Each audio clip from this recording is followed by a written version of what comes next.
I hope he really knew how talented he was, because, bro, wrestling has a way of making you think you're nothing without them. Bro, this guy did not need the WWE.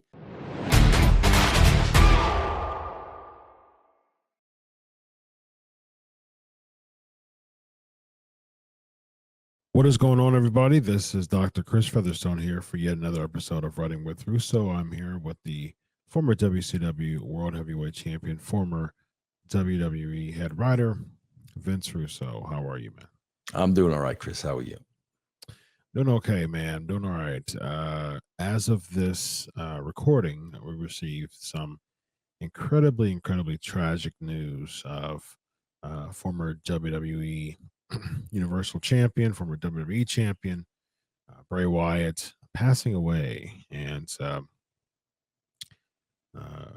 IRS, his dad, Mike Rotunda, called Triple H, and Triple H broke the news on Twitter, on X, of the tragic loss. And Sean Ross Sapp reported from Fightful that he contacted COVID earlier this year and exacerbated his heart issues that he was dealing with.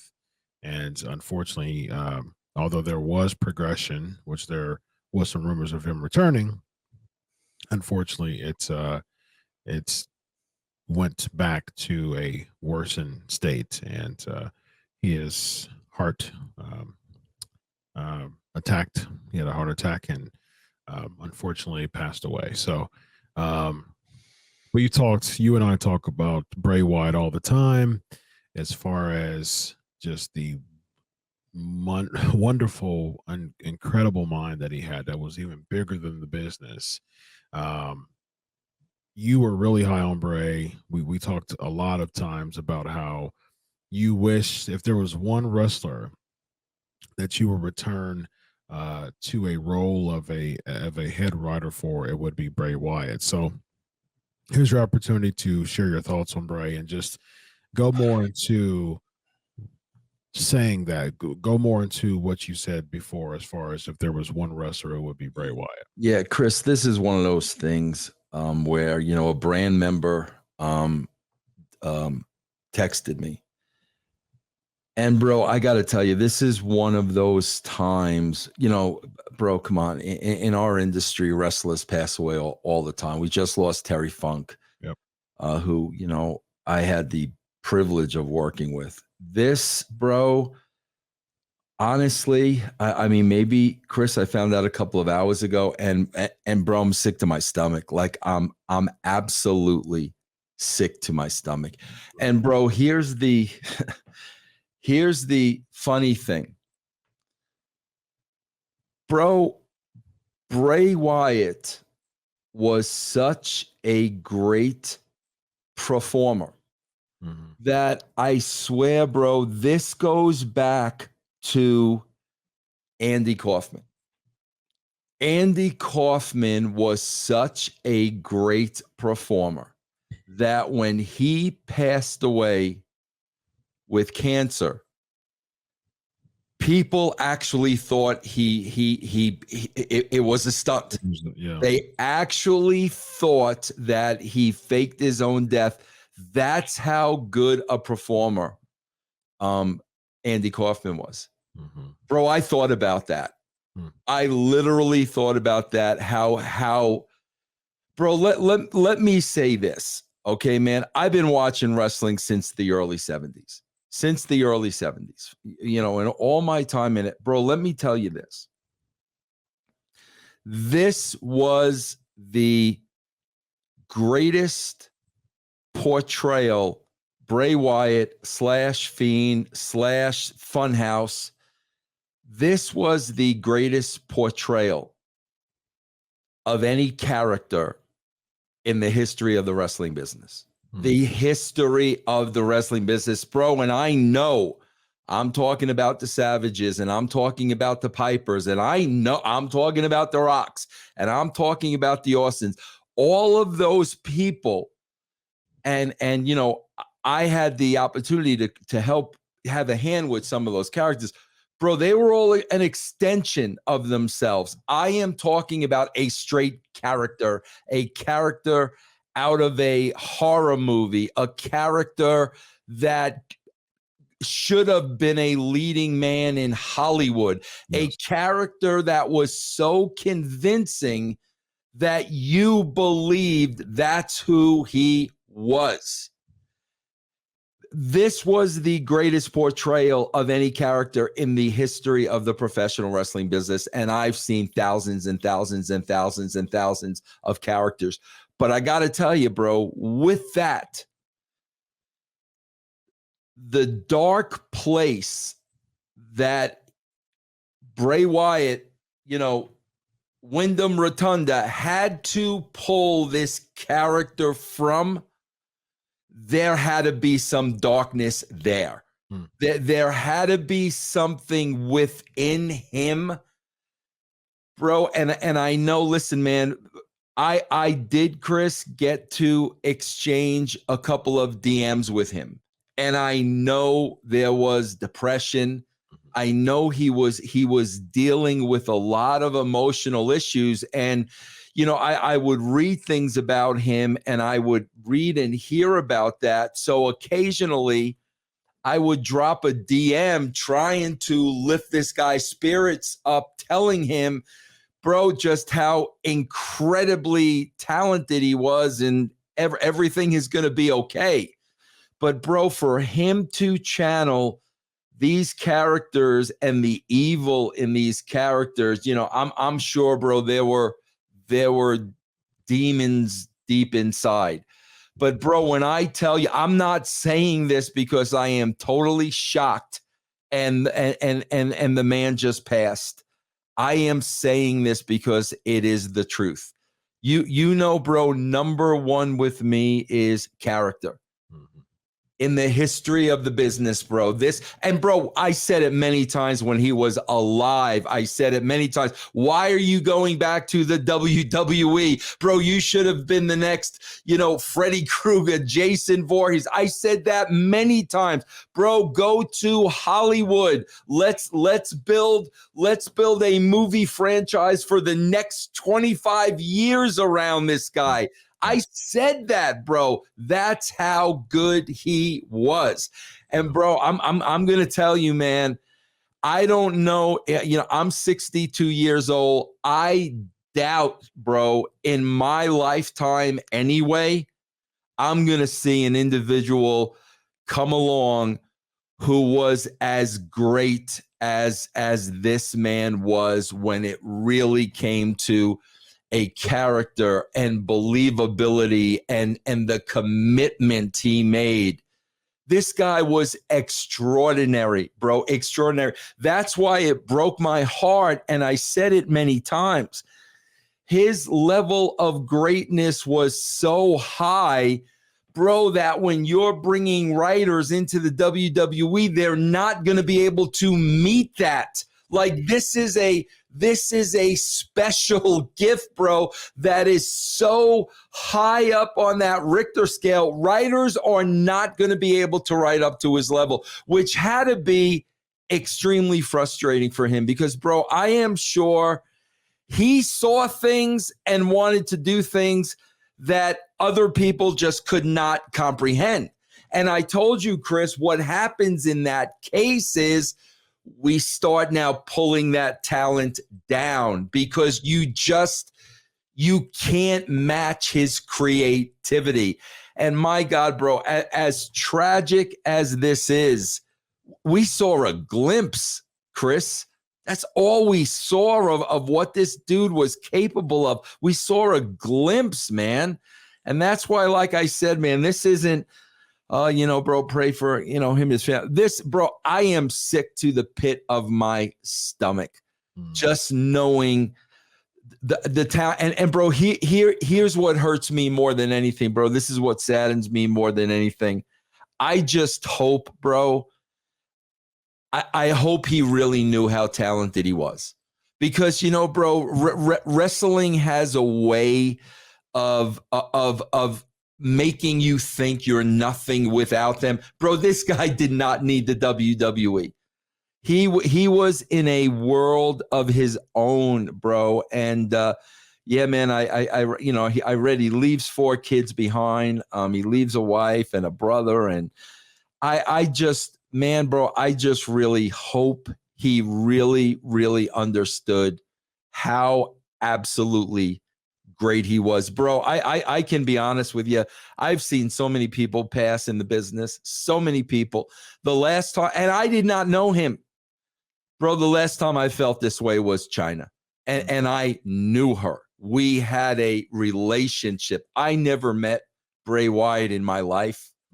Um, bro, it just sickens me. But I will go on the record to say the greatest portrayal of any character in the history of the wrestling business. Yeah, there's a couple of things I was thinking about with this. One, it's similar to what you were saying as far as the pro wrestling business is concerned. It really is sad because pro wrestlers, unless you're in the upper echelon, and even in the upper echelon, this still applies in a large way. It's sad, but it's true that this business really takes the identity away from people for their own, and it really predicates it upon the reactions of crowds, the comments on X, the comments on Facebook, and it's really a what do they think of me type of business, and whatever they think of me, that's how I think about myself. And it really sad to see stuff like that. It really is. Speaking of that dark place, that dark hole that you've talked about before, you've known many wrestlers. I've I've interviewed over 400 wrestlers. I've built many relationships with many of them on a personal level, and I've had deep conversations with them, and it was that. It was just I don't know who I am. I'm so used of just I don't know outside of that ring. I have no clue who I am. When I get the reaction in the ring, it's a whole different person. It's a whole different level. It's a whole different persona. It's like an out of body experience, when you're in that ring. As soon as you go out, your adrenaline dumps, you search, you see what the crowd likes, you go to the webs, you see what they feel, and it really can get you in a dark place. And as far as just the exacerbated heart issues, it's reported that COVID does it. I'm not sure as far as what caused the issues from a heart. He was only 36, to have those type of heart issues. I'm not sure how. I know what I know as a psychology doctor. Stress can largely, greatly exacerbate heart issues. So I don't know if it had anything to do with stress. I don't know enough, but I just hope it wasn't further exacerbated by stress issues, because that can really, really cause someone to really physiologically deteriorate, even at a young age. And I really hope it wasn't that. That's the first thing I was thinking of. The second thing I was thinking of is I think that the takeaway that the WWE can get from this is maximize the minds that you have in the business. Bray Wyatt should have been a head writer, without a shadow of a doubt. If he was too wacky and wonky and bizarre for you in the ring, use that creativity, channel it, and build some storylines from this. Build some storylines from this mind and utilize it in a way that's causing riveting television, that's causing episodic television, that's causing someone to want to come back because it's captivating, it's fascinating. It's not just matches every single week. You had somebody on the roster that could have completely transformed what episodic television looked like, and you decided not to cash in on it, man. And I'm like, you gotta use those types of minds for a good cause. And I think if he was still with us today, that's one thing that could have been really advantageous for him post wrestling, would have been a head writer. But I think here's the thing. Unfortunately, they let him go. There was just some things that just that didn't click as far as his mind and what they wanted and pulling them down, like you said, and just the Ryback effect when it's like you're not going to be bigger than the business, and all those factors came into play when he got let go. But why in the world would you let him go and then bring him back, but not utilize him in a way that could have been painted forward to other wrestlers? Because a lot of people don't have the mind as like Bray Wyatt does. Cash in on that and have him start mentoring people as far as character development, as far as cutting promos, as far as really honing in the character and letting that just exude to the fans for them to react to it. So if I was, speaking from a standpoint of what we can learn from this, any mind that's back there that's as bizarre as Bray Wyatt, that's came to you for different, pitches and ideas and things like that, cash out on that stuff. And if you want to have this type of, you're not going to be bigger than business and think outside the box, use that for the NXT kids. Use that for a lot of the mid-carders. Use those minds that you have right now backstage to be able to create and revolutionize. We've talked before, you and I, as far as what could it take for Raw to be a total overhaul and have a different look to it. It takes minds like Bray Wyatt to sit down and tear every script that they have and just create a mental mini series of fascinating, riveting television. And that's my takeaway from all this as far as how they can pay it forward. Bro, here's what I witnessed on many occasions in professional wrestling. And the one person that first comes to mind to me is the Warrior. Mm-hmm. Bro, when you have such a brilliant mind and there's something really special about this person. Now, if that's me, when I run into a person like this, bro, I'm the kind of guy that I'm sitting at the edge of my seat and I'm keeping my mouth shut and I'm listening. For sure. Okay, when Warrior spoke, bro, I listened. Okay, but here's what I always experienced in wrestling. When you had somebody that had an intellect, a much higher intellect than the people he was working with, and the people he was working with could not comprehend the level of brilliance. And let's be honest, bro, in some occasions, they would make you feel kind of stupid because they were so brilliant. Yeah. Immediately, bro, what comes after that immediately is they're difficult to work with. Yeah. Because, bro, when you talk about that, Chris, and when you lay that out, it's like we saw what this man was capable of. I don't care what the issues are. How do you release this talent? Right. How do you release this talent? Because your intellect, you are not intelligent enough to understand how intelligent he is. So it makes you feel inferior. It makes you feel insecure. So the best way to deal with that, Chris, is let's not have him around. Then we don't have to feel that way. Just the fact, bro, you're releasing a mind like that. Right. Yeah. At the very least, you could have made him a writer. And we talk about all the time as far as just, you're using a bunch of mid cards and people from outside the business to write a show. That's what we're seeing now. If you use minds like a Bray Wyatt, like a Malachi Black, brains like that to be a part of your writing team, you're talking about riveting television that far surpasses just booking matches every single week. I want to come back because it's a saga. It's riveting, and that's the type of minds that we need to see in pro wrestling, man. And Chris, it's not only a writer. Okay, but bro, say Bray Wyatt doesn't know how to write. Okay, I'm sure he knows how to produce. Right. I mean, Chris, we talk about these backstage segments every week. Yeah. We talk about these, and you had a guy like him on your payroll. Yeah. And he does his own scripts. He does his own promos. So like at the very least a coach. You know what I mean? Like he could have been in NXT coaching. Like promos is something that is really, really bad a lot in the business. Why not capitalize on a mind like a Bray Wyatt and have him coaching a lot of these wrestlers and saying, no, nah, don't. I mean, like, why couldn't he be the modern day Dusty Rhodes when it came to that?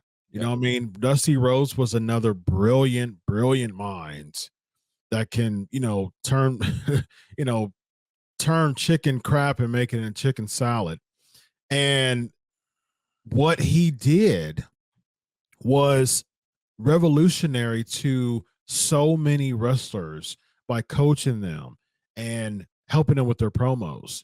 You had someone like a Bray Wyatt to be that promo coach, to say, man, I think we should move here in this direction with this person. It just seems like it may be really interesting if we unveil this element in this wrestler. Try it. I mean, why does it hurt? I mean, what does it hurt to try? You've already tried and failed so many, iterations and incarnations of wrestlers anyways. Why not get a mind like Bray Wyatt to pitch some ideas and say, how about we try this and see where it goes? And Bray Wyatt had that mind to think way ahead of what we already saw. And that's what we need for that episodic television that Raw is producing. We need minds that causes us to think, man, it's just, I see the Easter eggs. There's some teasers. Something else is going on here, not just match after match after match. And like I said, I mean, unfortunately he's passed away, but I think one of the biggest lessons that we can learn as critics of the business, and to tell people who are in the business as far as the writing team and the staff and the executive team for both, not even WWE, but AEW, NWA, Impact, everybody. If you have those type of minds backstage, capitalize on it as much as you possibly can. So, yeah. Vince Russo, he is this guy right here to the screen right of me, I think. And I am Dr. Chris. There we go. This is Writing with Russo. Have a good night, everybody.